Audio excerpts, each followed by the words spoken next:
This may sound silly in a way, but ultimately, the point about our ancestors is that we are here on this world to simply, well, indirectly said, kill our ancestors. Now, obviously, don't take this too literally, because the question is, how can you kill your ancestors when they are no longer physically alive? But you see, they may no longer be physically alive, but the point is, you are born out of your parents, and your parents are the sum of their ancestors' karma, because there is physical karma, which allows the physical body to exist.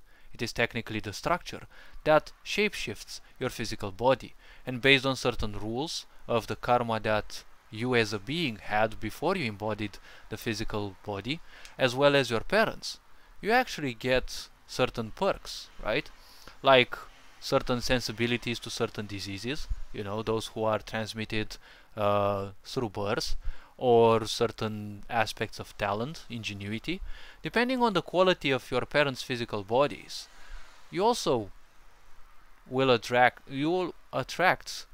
a certain type of life force as parents, because the parents, especially the woman, based on the type of physical body she has in the sense of vibration, right?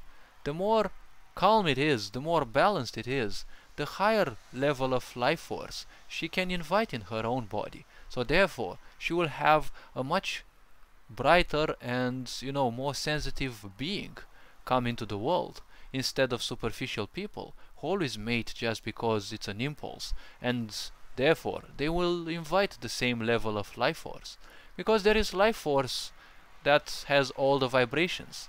It just needs a physical body, and based on the quality that the physical body is designed, based again on their parents, well, that type of life force will be invited. So you're carrying the karma that you have from previous lifetimes, but at the same time you will be seeking similar parents, because you will need a similar portal to allow you to enter this physical world. Because only through getting back into certain cycles of karma will you be able to transcend them. Because as it is said, history will repeat itself, right? And it will repeat itself as long as it needs, so that you learn the lesson. Because things in life are cyclical by nature. All physicality means nothing else than a curvature in time. It is technically a cycle, because it begins somewhere, and it obviously ends somewhere. So its time is always a cycle, right? The past is the part of the cycle that is behind, and the future is that which is yet unwritten. It is that which should come of the cycle, and it is up to you to decide how long or how big the arc of the cycle you want it to be, or how short. Because transcending cycles as fast as possible for you to understand the lessons, it allows you to simply cleanse some of the unwanted baggage that you're carrying. Because you may not know how your ancestors look like, but obviously you have some of their features. You have basically all their DNA. If we bear all the DNA in our DNA, if we bear the entire history of the universe and its formation, one only needs to become introspective and see the entire history of the universe.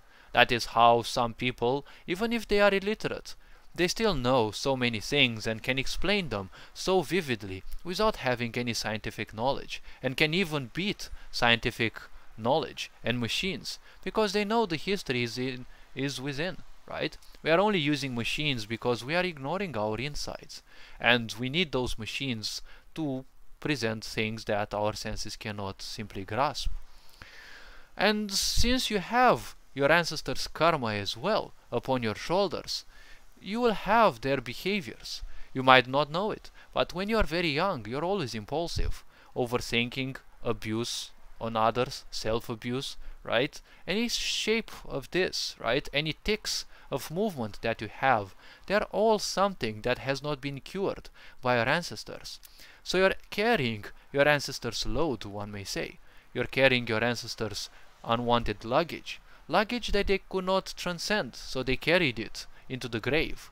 They also have to transcend their own luggage, but they also shared it through their next generations that they left behind them.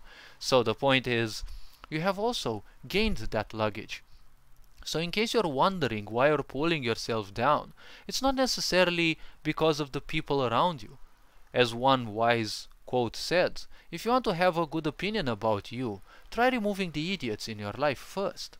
But even without this, you also come from most likely hundreds if not thousands of lifetimes of putting yourself down. So this karma is already formed within you. That is why it is so easy for you to acquire. That is why certain talents and gifts that you have are so easy to acquaint, because they have already been there. They have been practiced enough. The physical body just needs to get reacquainted with those. It needs to be activated within the physical body because the karma existed. And you have a certain set that you want active. It's like choosing a certain set of traits and abilities for your video game character before the video game character is introduced into the world. Let's actually compare it like this. So technically you are here to simply kill, in a way, your ancestors, because they may no longer be physically living, but you most likely have some of their gestures. You also have their DNA, you also have their traits, right? Like skin color, eye color, thought patterns and the such. A pattern still means a cycle, right? Way of judgment, right? Way of behaving. These are all things that you also come up with, right? And you will obviously always feel best with those which are yours, because you will come here with a certain set of perceptions and behavior. You will obviously comply to others, yes, from time to time, because, well, you come in a society and people will tell you all sorts of things. They will want you to comply to their own points, so for a certain period of time you actually may. You also come from, maybe dozens, hundreds, thousands of, lifetimes of people pleasing. And the point is, you'll also identify with that pretty easily, because it's part of your karma. But if you are wiser, you will simply much easily transcend those, and then you will simply be capable of understanding things much better and detaching from the meaning, which, well, is nothing else than self-slavery. Because when you have nothing and you give it a sense of meaning and you believe in it, well, when you believe in something that doesn't exist, because meaning is something invented by us. When you believe in something that doesn't exist, that's a little bit cuckoo, I may say. So all this being said, you are appreciated, take care, Ferenc Board signing out.